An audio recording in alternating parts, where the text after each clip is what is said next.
नमस्कार, मैं कुमार श्याम। दिल्ली में जहांगीरपुरी में हुई हिंसा को लेकर देश भर में चर्चा है और उसके अनेक पक्ष निकल कर आ रहे हैं। इस वीडियो को पूरा देखिएगा और इस घटना का जो एक एक सच है वो मैं आपके सामने रखूंगा। और इस घटना के आसरे देश की जो बौद्धिक लॉबी है वो किस तरह से व्हाइट वॉश करने की कोशिश कर रही है, इस घटना के पीछे लोगों को एक तरीके से निर्दोष साबित करने की कोशिश कर रही है, उसकी भी हम बात करेंगे। जहांगीरपुरी का जो मामला है वो सिंपल सा ये है कि हनुमान जयंती के दिन एक मुस्लिम इलाके से हनुमान जयंती की शोभा यात्रा निकल रही थी और वहां पर हथियारबंद लोगों ने उस पर हमला कर दिया, पत्थरों से, तलवारों से, और गोलियां भी चली। वहां पर गोलियां भी चली और मुख्य आरोपी अंसार गिरफ्तार कर लिया गया और एक सोनू चिकना नाम का भी एक आदमी है, उसको भी गिरफ्तार कर लिया गया। सोनू चिकना, उसका भाई सलीम शेख, उसको भी गिरफ्तार कर लिया। तो एक तरीके से उस पर हमला किया गया, अंसार को गिरफ्तार कर लिया गया। अंसार को जब दिल्ली पुलिस रोहिणी कोर्ट लेकर जा रही थी तो उसने पुष्पा वाला ये जो हरकत है ये की, मैं झुकेगा नहीं साला, इस तरह का कुछ किया। क्यों किया पता है आपको? उसने कोई विजय फतह नहीं की थी, उसने कुछ बड़ा काम नहीं किया था, उसने गोली चलाई थी। तो उसने दिल्ली की पुलिस के बीच ऐसा करने की हिमाकत कैसे की, ये दुस्साहस उसके पास कहां से आया?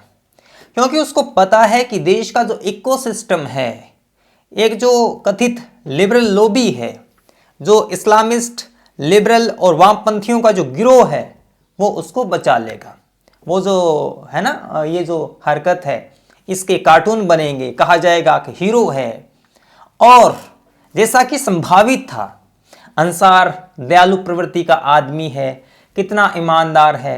एनडीटीवी फिर उसके पड़ोसियों के इंटरव्यू करेगी, फिर उसके पड़ोसी ये कहेंगे कि ये तो बीमारी, हरी बीमारी में हमारे साथ खड़ा रहता था, 12 वर्षों से हम साथ रह रहे थे, ये तो बहुत दयालु है, ये तो हमारी मदद करता है, ये तो मसीहा है। एनडीटीवी जाएगा, ये इंटरव्यू चलेगा और जो ट्विटर पर विराजमान जो कथित पत्रकार हैं, सोशल एक्टिविस्ट हैं और जो बौद्धिक हैं, वो उसको रीट्वीट करते हुए कहेंगे कि देखो, अंसार एक गरीब आदमी है, उसको गिरफ्तार कर लिया गया है, लेकिन ये तो गंगा जमुना तहजीब की एक बेहतरीन मिसाल है, लेकिन ये जो फासिस्ट सरकार है इसने गिरफ्तार कर लिया है। और ये जो मैं बात कह रहा हूँ, ये कोई काल्पनिक बात नहीं है, ये हो रही है। आप ट्विटर खंगालिए, ये इसके पक्ष निकलकर सामने आ रहे हैं। शोभा यात्रा पर कहीं भी हमला होगा तो एक वीडियो वायरल किया जाएगा जहां मुसलमान शरबत या पानी पिला रहे हैं हिंदुओं को। अच्छी बात है, कहीं भी जो विपरीत धर्म है वो अगर किसी धर्म के मानने वालों का सम्मान करते हैं, आदर करते हैं, उसका हम भी सम्मान करते हैं और सभी को सम्मान करना चाहिए। लेकिन जो महत्वपूर्ण बात है कि हथियारबंद लोगों ने शोभा यात्रा पर हमला किया, उसकी गंभीरता को कम करने की कोशिश की जाती है। उस वीडियो का और कोई काम नहीं है, उस वीडियो का सिर्फ यही काम है कि आप तो देखो मुसलमानों की आलोचना कर रहे हो, लेकिन ये कितने दयालु प्रवृत्ति के आदमी हैं जो पानी पिला रहे हैं, शरबत पिला रहे हैं। आप इस मनोवैज्ञानिकता को समझें। ये लोग किस तरह से आम जनमानस है, जो आम युवा हैं ट्विटर पर, उनको हाईजैक करने की कोशिश कर रहे हैं। शोभा यात्रा के अंदर जो हमला हुआ, हथियारबंद लोगों ने हमला किया, गोलियां चली, एक पुलिसकर्मी के बाजू में गोली भी लगी, लेकिन आप ट्विटर पर देखेंगे तो हमले की कहीं आलोचना नहीं है। आलोचना किस बात की है कि बिना अनुमति के शोभा यात्रा निकाली जा रही थी, बिना अनुमति के। कहीं भी शोभा यात्रा अगर बिना अनुमति के निकाली जा रही है तो क्या मुसलमानों को लाइसेंस मिल जाता है कि वो हमले कर देंगे? ये पुलिस का काम है कि अनुमति के बिना शोभा यात्रा क्यों निकाली गई। ये मुसलमानों का काम नहीं है कि वो हमला कर देंगे क्योंकि बिना अनुमति के शोभा यात्रा निकाली जा रही थी। क्या अब इस देश के अंदर हिंदुओं को मुसलमानों से अनुमति लेनी पड़ेगी क्या कि हनुमान जयंती पर हम शोभा यात्रा निकालें या नहीं निकालें? लेकिन ये तर्क बेहुदा है, इसलिए क्योंकि भले ही बिना अनुमति के निकाली गई हो, हालांकि नहीं निकाली गई है, लेकिन मुसलमानों को ये अधिकार नहीं मिल जाता कि वो शोभा यात्रा पर हमले करें। कुछ लोग कह रहे हैं कि अंसार तो गरीब है। असदुद्दीन ओवैसी ने भी कहा कि केवल मुसलमानों को गिरफ्तार किया गया है। आपको नहीं पता है कि सिर्फ मुसलमानों को गिरफ्तार किया गया है, बहुत से हिंदुओं को भी गिरफ्तार किया गया है जिन्होंने उकसाने की या फिर कहीं कुछ करने की कोशिश की। तो लेकिन सबसे ज्यादा पेट दर्द की बात यह है, मरोड़ इसी बात से उठता है कि मुसलमानों को गिरफ्तार कैसे कर लिया गया।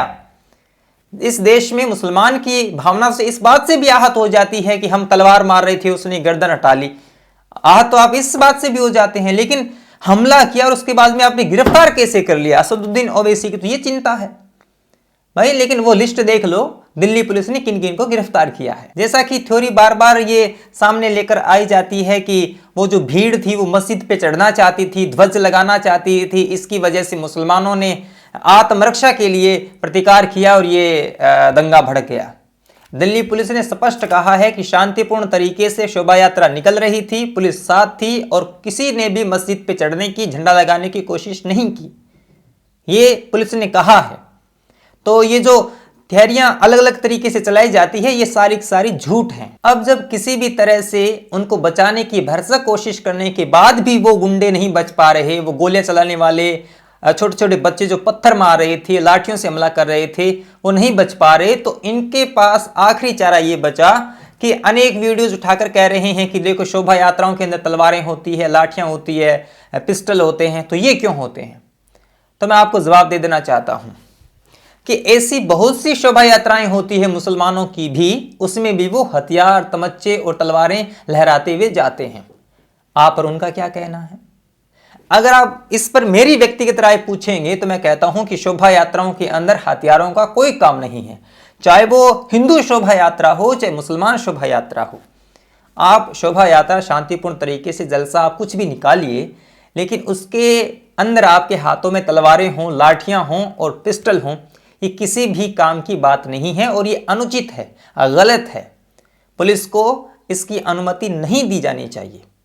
लेकिन ये लोग जो कि ट्विटर पर बैठी जो लॉबी है, वो सिर्फ और सिर्फ उसको व्हाइट वॉश करने के लिए यह तथ्य लेकर आ रही है।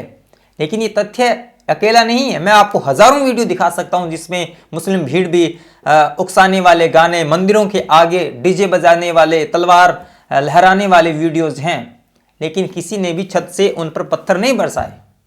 लेकिन छतों पर पत्थर आ कैसे जाते हैं? उनके अंदर ये दुस्साहस कैसे आ जाता है कि वो किसी भी भीड़ पर हमला कर देते हैं और ये जो कथित रूप से पत्रकार बने घूम रहे हैं, जो इस्लामिस्ट हैं, ये उसके बचाव में खड़े हो जाते हैं। वाहियात से वाहियात भी घटना घट जाए और उसमें दोषी अगर मुसलमान है तो इन लोगों को जरा भी शर्म नहीं आती कि हम इसके पक्ष में क्यों खड़े हैं दरअसल। लेकिन ये पक्ष में खड़े जाते हैं क्योंकि ये जो इकोसिस्टम है ये बर्दाश्त ही नहीं कर पाता कि एक मुसलमान को आप दोषी कैसे कह सकते हैं, आप उस पर कार्रवाई कैसे कर सकते हैं, क्योंकि संविधान तो इनका बंधक है, ये देश तो उनका बंधक है। अब अनुमति बस मुसलमानों से लेनी पड़ेगी कि इस देश के अंदर शोभा यात्रा कहां से निकलनी है। मुस्लिम बहुल इलाका मतलब आपने अपनी कॉलोनी, अपना मोहल्ला मतलब घेर रखा है, एकाधिकार कर रखा है और उससे गुजरने के लिए इस देश के लोगों को अनुमति लेनी पड़ेगी। कितनी आप इस बात को समझ रहे हैं ना? मैं आम लोगों से, मेरे दर्शकों से कहना चाहता हूं कि आप समझिए, आप इन लोगों के फांस में मत फंसिए। जो गुड़गांव में, नोएडा में और दिल्ली के अंदर जो बैठे पत्रकार हैं, उनका अपना गिरोह है, एक उस तरफ है, एक इस तरफ है। हमें सजग आंखों से उनके प्रोपेगेंडा को देखना है। उनका अपना फिक्स है, वो अपने एसी रूम में बैठे हैं, वो सिर्फ ट्वीट कर रहे हैं। बच्चे आपके मरते हैं, बच्चे आपके जेल में जाते हैं, चाहे आम मुसलमान हो चाहे आम हिंदू हो। लेकिन ये जो धारणाएं बनाई जाती है, ये जो आपके बुरे काम को भी अगर कोई व्यक्ति आपके सपोर्ट में खड़ा है तो आप सजग हो जाइए कि इस व्यक्ति ने गोली चलाई है, उसके बावजूद भी उसका दयालु पक्ष, ये कितना दयालु आदमी है, कितना विनम्र है, हिंदुओं की मदद करता है, ये तो हरी बीमारी में पैसे देता होगा। लेकिन इसी वक्त इस बात को कहने का आप मतलब समझ रहे हैं ना कि इस गोली चलाई है, इसको माफ कर दीजिए, कहने का मतलब यही है। तो ये वीडियो आपको कैसा लगा जरूर बताइएगा, शेयर कीजिएगा और अगर आपको मेरा काम पसंद आता है तो स्क्रीन पर नंबर फ्लैश हो रहे हैं, उन पर आप मुझे आर्थिक मदद कर सकते हैं ताकि ऐसे ही वीडियो आप तक पहुंचाता रहूं। क्योंकि अगर आपको सच जानना है तो आपको अपने खर्चे पर सच जानना होगा। तो मिलेंगे अगले वीडियो में, तब तक के लिए धन्यवाद। सब्सक्राइब कीजिए कुमार शाम यूट्यूब चैनल को और बेल आइकन भी दबाना न भूलें।